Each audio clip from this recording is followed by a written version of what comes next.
Saludos, entramos al tercer video de microcontroladores PIC con Proteus y MicroC Pro. Eh, en este video se explicará el concepto relacionado con entradas digitales. Entonces estas son útiles cuando más adelante se expliquen los sensores. Hay que recordar que los sensores detectan magnitudes físicas, ¿cierto? O químicas, bueno, temperatura, intensidad lumínica, bueno, todo eso, y las transforman en variables eléctricas. Tener en cuenta que vamos a hacer ejemplos con este PIC 2F 65675. Entonces, para eso, tener en cuenta que vamos a trabajar con este, ¿cierto? Entonces para este simplemente tenemos que ir a esta parte y analizar esta situación. Entonces el puerto GPI port, eh, sí, este puerto, pues como vemos aquí o leen aquí, es bidireccional, tiene 6 bits, ¿cierto? Tiene 6 bits, eh, y su registro correspondiente es el TRIS IO, ¿cierto? Hay que recordar que al establecer un bit del tris IO en 1, aquí dice, hará que el pin GPIO, ¿cierto? Correspondiente sea una entrada. Y pues al ponerlo en 0, entonces el GPIO será una salida, ¿cierto? Bueno, entonces el código está aquí. Bueno, simplemente aquí deshabilitamos los conversores analógicos digitales, los comparadores, y lo que les decía, vamos a trabajar con el TRIS-IO 0 y 1, los ponemos como entrada y salida correspondientemente, obviamente porque vamos a trabajar con estos dos, ¿cierto? Y ya ponemos el puerto como, como salida, ¿cierto? Entonces preguntamos si este está en alto. Entonces obviamente aquí pues podríamos poner, bueno, si está en 1, ¿qué pasa? Entonces simplemente es que el 1, donde está conectado el LED, ¿cierto? Encienda por 2 segundos, y si este pasa a 0, el puerto pues cambia a 0. Simplemente estamos, como vimos en el video pasado, estamos trabajando con acción de un pulsador. Entonces se simula, ¿cierto? Entonces está simulando, entonces se oprime el pulsador y ahí ya por 2 milisegundos o 2 segundos está haciendo el trabajo del encendido del LED. Esto pues más adelante cuando damos timers y todo esto. Entonces que tener en cuenta que para esta opción en la parte de project debemos de tener dentro del oscilador, ¿cierto? Tenemos que tener el interno, el RC Clock Out interno, y el Master Clear deshabilitado, porque cuando no se conecta nada al pin Master Clear es mejor tenerlo deshabilitado por, para pues que no haya inconveniente con ese pin. Entonces, ¿qué pasa si se cambian los pines por el pin 4 y 5? Entonces vamos a ver qué puede pasar aquí. Entonces la idea es, cambiamos, ¿cierto? Entonces este sería, y bajamos un poquito, y este sería hasta acá. ¿Listo? Entonces, ¿qué pasa? Estamos utilizando los pines 4 y 5. Entonces en el programa simplemente cambiamos 4 por 5,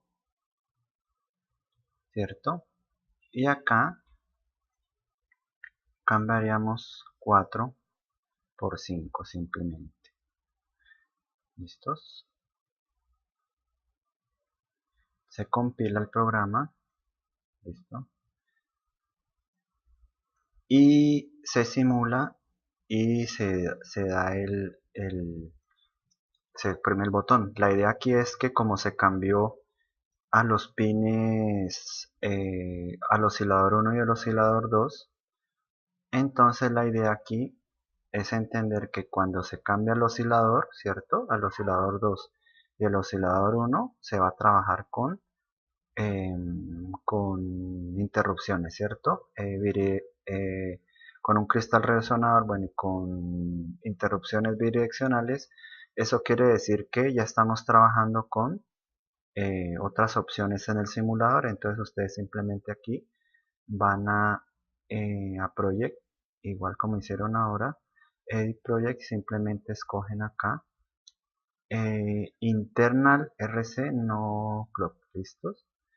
Lo compilamos y detenemos, corremos la simulación y si se dan cuenta, aquí ya cambia por esta opción. Tener en cuenta eso cuando utilicemos más adelante los osciladores, que lo vamos a ver ahorita, pues en relación con los pines normales. ¿Listos?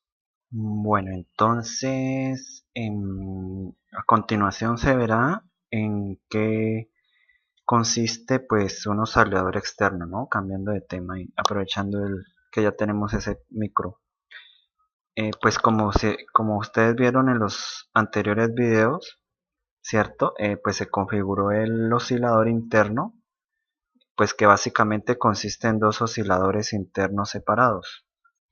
Un oscilador interno de alta frecuencia, ¿cierto? Más o menos calibrado a 4-8 MHz, y uno interno de baja frecuencia que generalmente se configuran a 5 kHz, más o menos, perdón, a 31 kHz. Un oscilador externo pues está instalado fuera del microcontrolador. Podemos verlo aquí. Pues se denomina externo porque utiliza componentes externos para generar una señal de reloj y estabilizar la frecuencia, pues como son cristal de cuarzo, bueno, resonadores cerámicos, los famosos circuitos RC, bueno. Siempre se conectan a los pines oscilador 1 y oscilador 2, como podemos ver aquí en el datasheet del circuito, ¿cierto? Entonces, cómo se configuran los osciladores y pues los tipos de osciladores, ¿cierto? Lo ven en el datasheet y los modos, ¿cierto? Los cerámicos y los de cristal, ¿cierto? Bueno. También tenemos que pues se da el oscilador externo en modo EC, que es el modo external clock, y este pues utiliza el oscilador externo como fuente de señal de reloj y trabaja a frecuencias de 20 MHz más o menos, ¿cierto?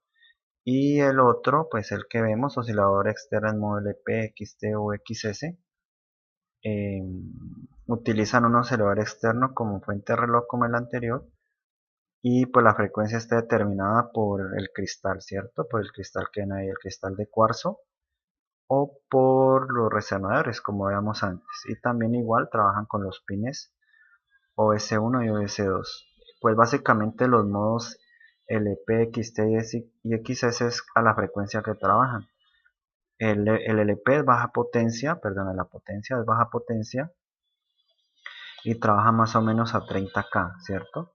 No demanda tanta corriente como los otros. El XT trabaja a 8 MHz más o menos, pues un consumo medio de corriente, y el XS es como alta velocidad y se utiliza pues en frecuencias mayores a 8 megas.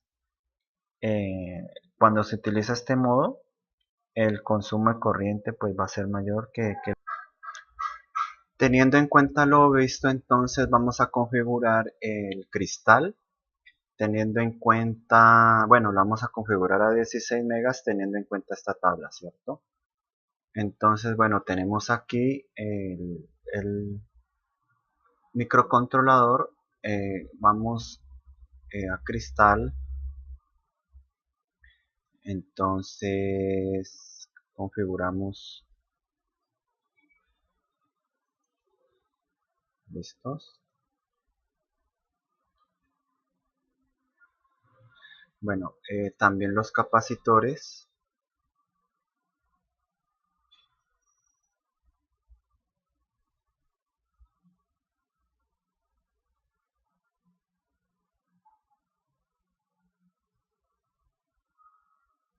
Y las tierras.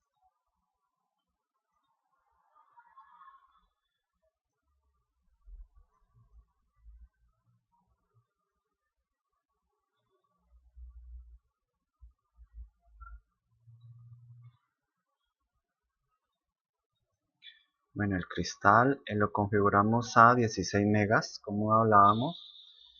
Y los cristales, según la tabla, los capacitores, perdón, según la tabla, a 22 picofaradios cada uno. ¿Listos? 22 picofaradios cada uno. Continuamos, vamos a configurar, a sacar el osciloscopio, ¿cierto? Para ver el comportamiento de las señales. Entonces GP0 la conectamos al canal A y el GP1 lo conectamos al canal B. ¿Listo? Bueno, recordar también que la frecuencia interna del procesador debe también estar a 16 megas. Entonces, en el programa vemos pues algo muy sencillo, ¿cierto? Vemos cómo se están eh, deshabilitan las entradas analógicas y los comparadores, ¿cierto? Cómo ponemos en salida los pines 0 y 1 del puerto TRIS IO, ¿cierto? Y simplemente vamos a hacer un pequeño oscilador, teniendo en cuenta que uno va a oscilar cada 10 milisegundos y el otro va a oscilar cada 1 milisegundo, ¿cierto? Teniendo en cuenta esto, pues vemos que por ejemplo el primer oscilador, la subida es 10 milisegundos y la bajada es 10 milisegundos, entonces serían 20, aquí sería, vamos a hallar la frecuencia, entonces sería simplemente 1 sobre 20 milisegundos, sería 1, oscilaría a 50 Hz y el otro, que es el segundo, oscilaría em, a 1 de subida, 1 de bajada, serían 2, a la menos 3 sería 500, ¿cierto? Entonces este primero oscila a 50 y este segundo oscila a 500. Entonces, según la tabla, ¿cierto? Entonces, pues estamos trabajando en HS y simplemente, como hacíamos en los otros proyectos, editamos el proyecto y escogemos el modo HS del oscilador. ¿Listos? Bueno, entonces, ya con esto se compila el programa, esperando que no haya inconvenientes. Listo, ya está cargado. Simplemente se simula, ¿sí? Y pues le vamos aquí a cuadrar el periodo pues para ver. Y pues aquí se observa las ondas, ¿cierto? Hay que recordar que en algunas ocasiones, como estamos trabajando con la función delay, entonces esta función pues afecta al periodo en algunas ocasiones a las señales, ¿cierto?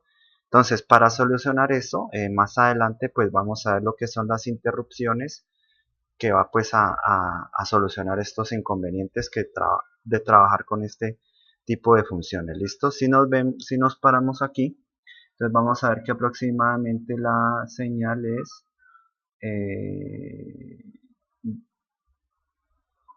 de, sí, más o menos 20 milisegundos, bueno, ahí cuadrando, ¿cierto? Entonces de 30 a 50 si son más o menos 20, entonces se cumple pues lo que se, más aproximado, ¿no? Se cumple pues lo que se veía ahorita en la calculadora. Esto era todo, gracias, hasta la próxima.